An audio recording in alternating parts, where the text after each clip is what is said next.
bonjour à tous. Je suis Véronique Alois de la société CIP, du département commercial international.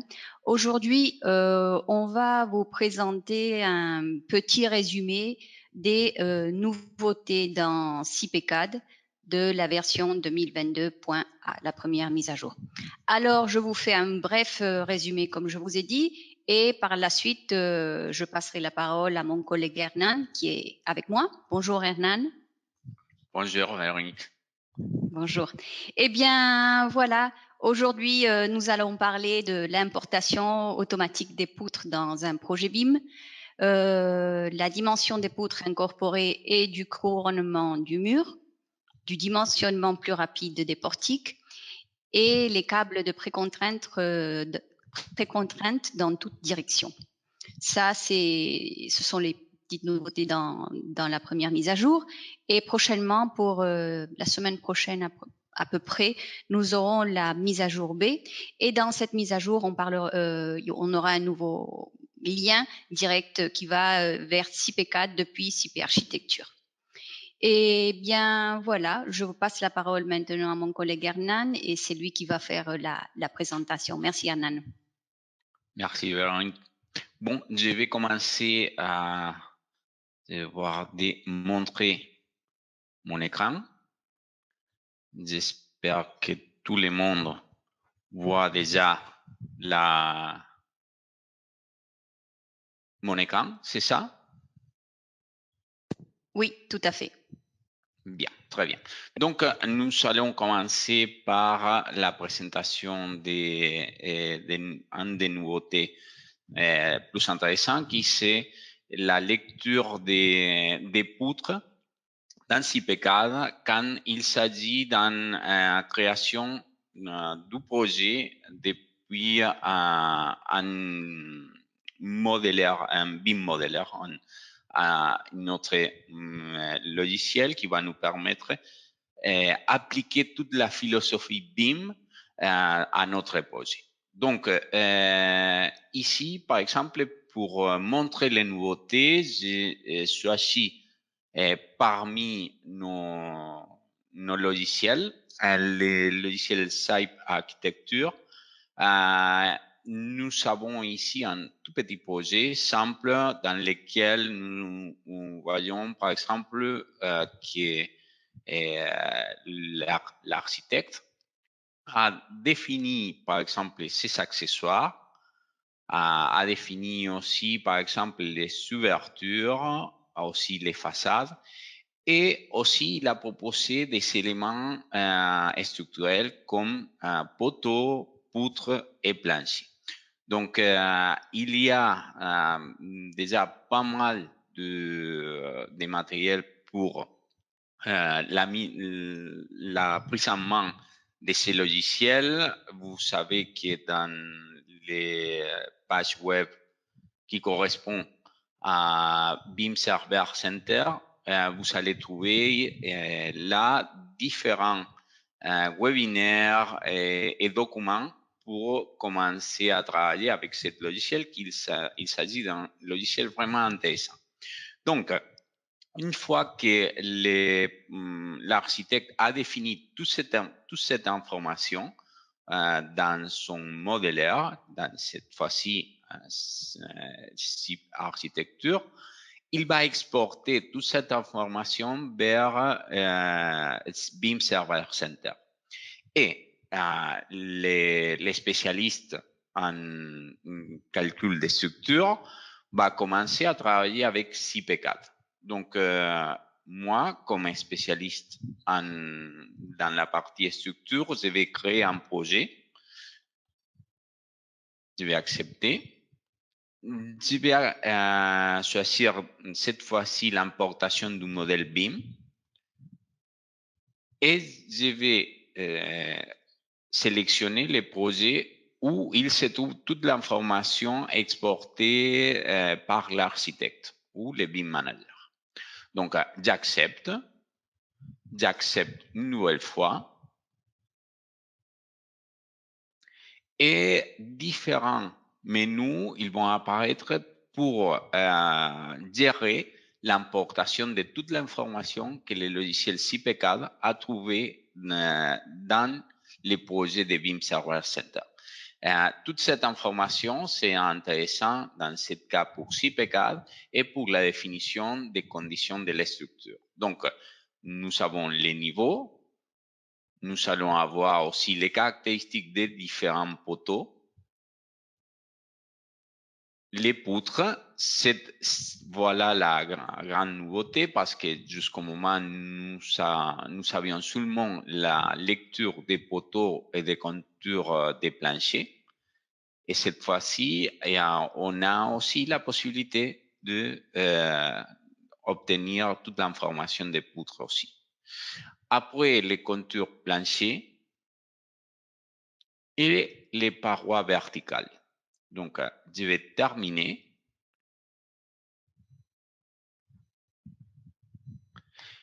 Et le logiciel CPCAD, avec toute cette information, il va obtenir donc la géométrie correspondante dans ce cas à les projets originaux. Donc, cette fois-ci, on commence avec la tâche de choisir parmi les différentes normes les normes qui correspondent à l'emplacement de notre projet, par exemple. Je vais accepter simplement. Et je peux définir cette fois-ci les charges d'exploitation et les charges permanentes pour les différents niveaux. Le logiciel va me demander si je veux réviser l'information qui correspond aux parois. Je vais créer donc la référence pour choisir donc ces caractéristiques. Et voilà, nous avons dans l'onglet Entrée des poteaux déjà les poteaux obtenus de l'information de l'architecte. Aussi, on aura donc dans l'entrée des poutres toute l'information qui correspond au mur des façades et aussi des poutres. Voilà, je suis déjà prêt pour définir le type de plancher et lancer les calculs. Si il me faut faire des modifications à la proposition initiale de l'architecte, je peux les faire. Je peux modifier, par exemple, les dimensions des différents éléments. Et une fois redéfini, je peux renvoyer toute cette information vers le projet original du modèleur en architecture. De cette façon, nous pouvons faire tous les flux de travail pour lire l'information et envoyer l'information qui il peut être intéressant pour les BIM managers et tous les spécialistes qui vont travailler sur les projets. Donc, voici la nouveauté de la lecture des poutres des les modèleurs. Cette fois-ci, souvenez-vous, je suis en train de travailler avec notre logiciel Cyberarchitecture, mais c'est aussi possible obtenir cette lecture des autres logiciels, comme il peut s'agir bien sûr de Revit ou des autres. Donc voilà.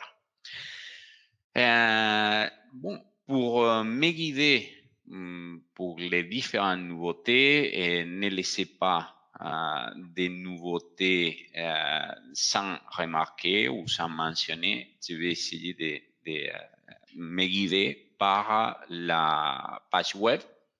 Vous savez, dans la zone de téléchargement et nouveautés de la version 2022.1, toute la liste avec la définition des différentes nouveautés, implémentations ou corrections pour les différents programmes.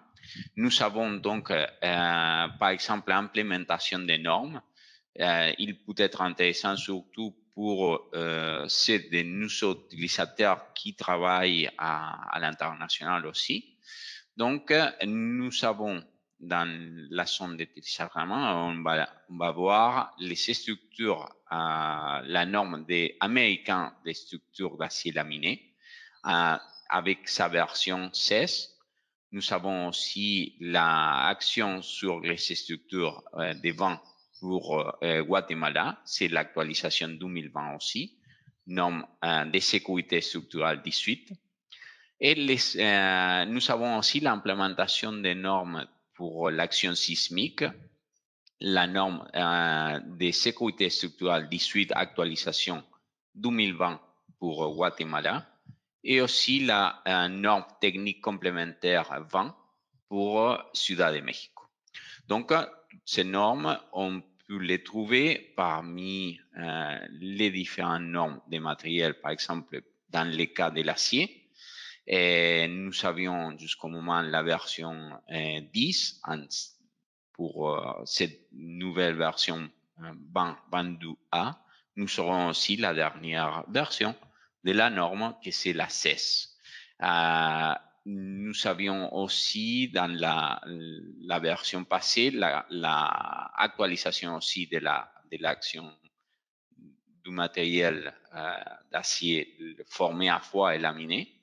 Donc, nous avons cette fois-ci les dernières versions pour les normes américaines, normes qui sont connues au monde et ils sont vraiment utilisés par différents utilisateurs de nos produits.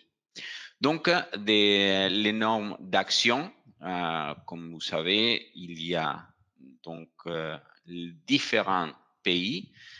Cette fois-ci, on a fait l'implémentation de l'action de vente de Guatemala, avec son actualisation 2020. Nous avons aussi pour l'action sismique l'actualisation pour Guatemala et aussi pour Mexique. Nous allons montrer ici la NTC 2020. C'est une actualisation et c'est intéressant pour nos différents utilisateurs. Donc, voici les normes d'action et aussi des matériels pour lesquels nous avons implémenté ou rajouté. Si on suit la liste des différentes nouveautés, nous allons aller sur CP4 et nous allons concentrer notre attention là. Je viens de montrer donc l'importation automatique des poutres d'un projet BIM. Maintenant, on va aller sur les points de dimension des poutres incorporées et du couronnement du mur. Donc, pour nos utilisateurs, je vous souviens que jusqu'à la version 2021, les poutres qui se trouvaient à la tête du mur de béton ou à chaque niveau dans les murs des blocs et maçonnerie devaient avoir les caractéristiques seulement les dimensions. On pouvait changer l'auteur, mais on ne pouvait pas modifier sa largeur. Et la largeur, le logiciel a adopté la largeur du mur.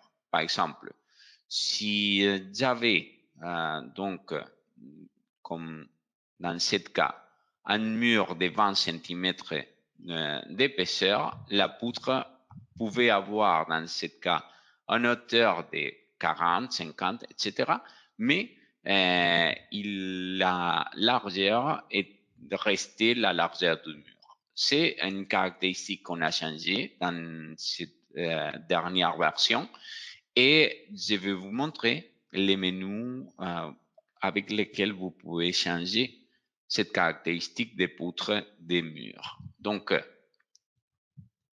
pour éditer, on va éditer les murs et vous allez avoir un tout petit menu ici qui correspond dans ce cas à la poutre de couronnement. vous allez avoir 3 options avec les caractéristiques générales, avec des caractéristiques particulières ou sans poutre de couronnement. Cette fois-ci, j'ai choisi donc avec des caractéristiques particulières et j'ai défini la largeur à gauche de 35 cm et en largeur droite de 15 cm, en épaisseur minimale de 30. Et voici donc les dimensions des murs. Donc, j'aurai dans ce cas 20 cm en plus de la largeur du mur pour ma poutre de couronnement. Donc, c'est ça qu'on peut voir ici sur la vue 3D. Et je vais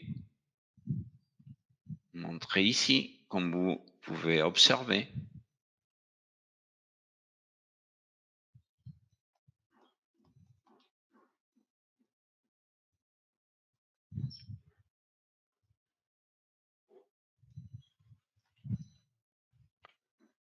La poutre avec un largeur plus grand que celle du mur. Donc, une caractéristique qu'on peut définir pour cette version 2022 et qu'on ne pouvait pas le faire sur la version 2021. Voilà. Là, l'auteur du mur, l'auteur de la poutre, il peut être différent aussi à l'auteur du plancher dans ce cas. Et pour les cas des murs de maçonnerie et des blocs, on a aussi la possibilité de définir les poutres à gauche et à droite pour la poutre noyée, avec des caractéristiques aussi particulières, avec les caractéristiques générales ou sans poutre noyée. Et cette fois-ci, aussi, on peut modifier l'auteur et les dimensions et à gauche et à droite de l'axe du mur. Et qu'est-ce qu'on on va voir ici, si je vais sur la vue 3D.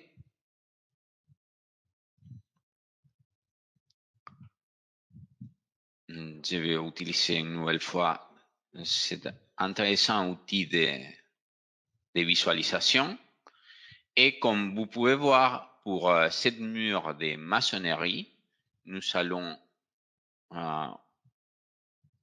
voici les murs de maçonnerie, voici les poutres qui cette fois-ci ont une hauteur différente à celle du plancher et une largeur différente du mur.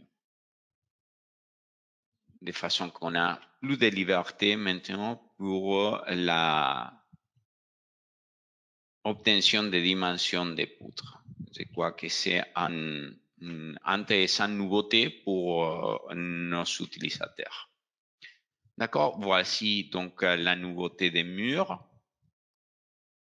Nous allons montrer la suivante nouveauté, c'est une dimension plus rapide des portiques. Ça, c'est difficile à montrer sur un cas, mais de toute façon, nous avons fait des certains tests. C'est vrai que l'amélioration est d'avoir un processus beaucoup plus rapide pour le dimensionnement des portiques dépend surtout du type de projet, des actions, dépend aussi de l'espace du disque, des caractéristiques du hardware, de la machine, les types de disques qu'on a, l'espace, etc. Mais au moins, nous avons fait certains tests sur lesquels on a fait le dimensionnement avec l'ancienne version et avec la nouvelle version. Et vous allez trouver, par exemple, cette fois-ci, avec les caractéristiques de l'équipe que nous avons utilisée et les pourcentages d'amélioration que nous avons notés à la fin du processus de dimensionnement des portiques. C'est vraiment une amélioration intéressante. Et je peux vous dire que bon, la version 2022.A, il est déjà publié au moins 2 semaines. Et il y a déjà certains de nos clients qui ont testé cette amélioration et ils remarquent que l'amélioration, c'est vraiment intéressant. Il peut noter que la vitesse, c'est beaucoup plus développée dans cette version pour le dimensionnement des portiques. Donc voilà, c'est vraiment une réalité. Suivant amélioration, c'est la possibilité de définir des câbles de précontraints dans toute direction. Et pour ça, on va revenir sur ce projet pour lesquels, sur les 12e plancher, nous avons défini un plancher de type mur plancher, gestion plancher, données de plancher. Voici un plancher dalle de 15 cm et quelles étaient les caractéristiques des câbles de précontraint pour l'ancienne version 2021 et antérieure. Et tous les câbles de type précontraint devaient être positionnés de manière parallèle au renforcement, aux barres de renforce. Et dans cette version, nous avons la possibilité de définir en direction différente à celle du barre de renfort. Donc, c'est intéressant, surtout quand on a certains projets pour lesquels, par des conditions des appuis ou des géométries, on a besoin de donner une direction au câble de précontraint différent au renfort. Et voici la possibilité que le logiciel va me donner à partir de la version 2022A. Donc, suivant amélioration, il s'agit des améliorations et corrections, par exemple, vérification des armatures des semelles isolées. Bon, les vérifications des armatures des semelles isolées sont effectuées en tenant en compte des nombres de barres réellement disposées. Il s'agissait donc des petites différences qu'il y avait surtout par les petites semelles. Ici, dans la version 2022A, c'est plus exact. Autres alertes pendant les processus que parfois il peut déranger, surtout quand on va faire plusieurs lancements de calcul parce qu'on doit améliorer ou faire plus efficient les structures. Donc, il y a des certains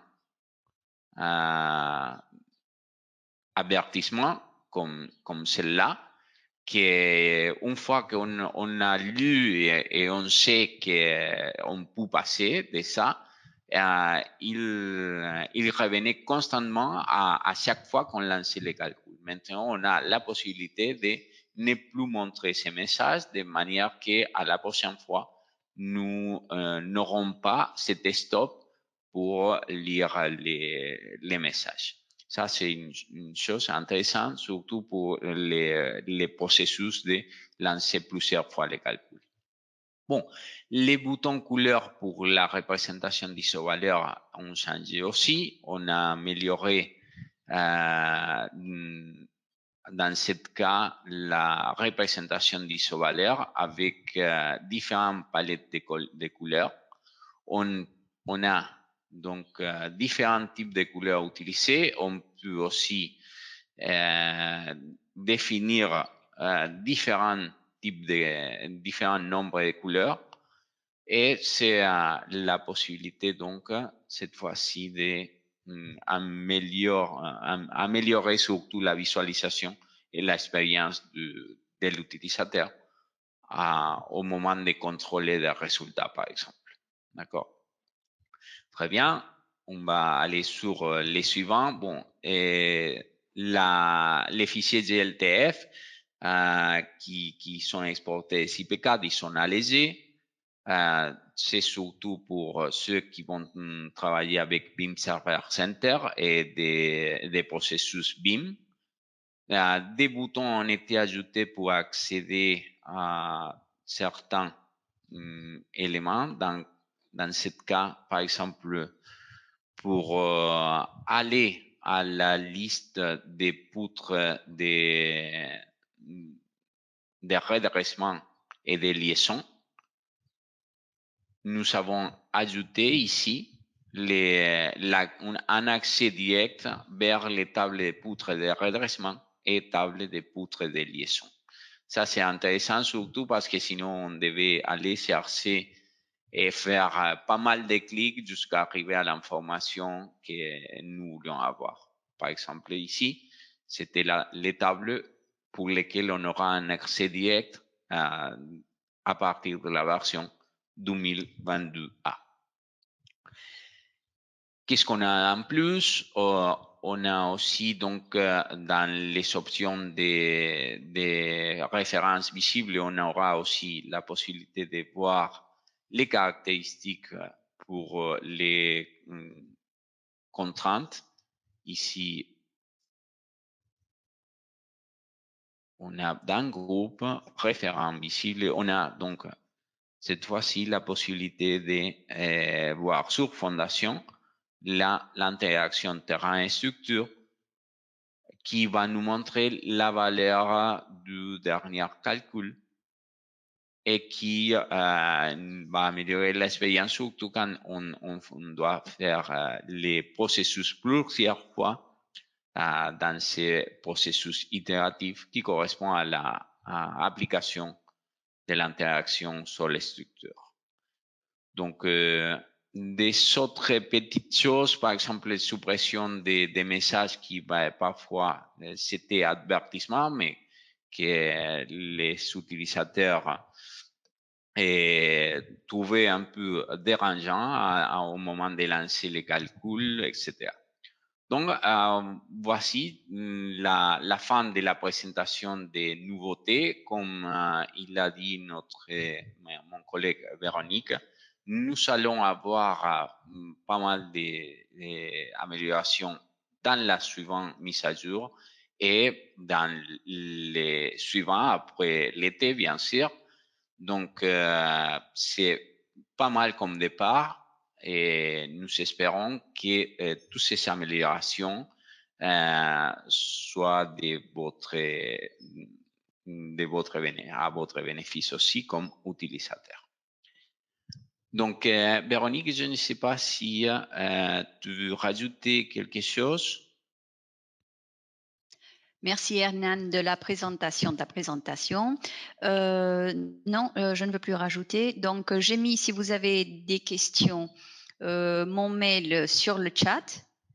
Je vous remercie. Je ne sais pas s'il y a des questions, mais si vous avez des questions, n'hésitez pas. Vous pouvez me les envoyer sans aucun souci.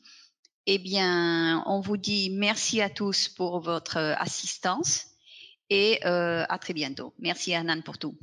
Merci, au revoir. Au revoir.